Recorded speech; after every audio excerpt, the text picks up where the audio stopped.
adding decimals.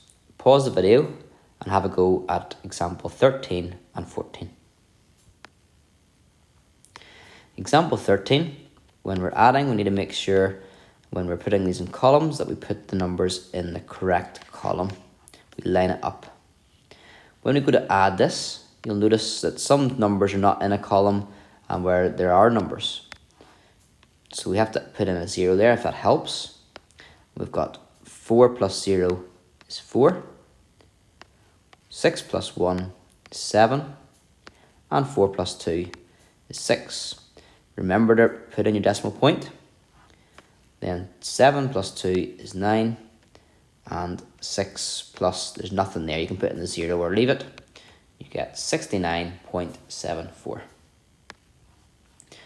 Example 14, we have to evaluate 3 plus 0.052 plus 1.8613.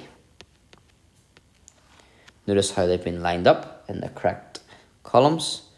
You might want to put a few zeros down as well so it all matches up. Evaluate, by the way, just remember, is the same as calculate or find out.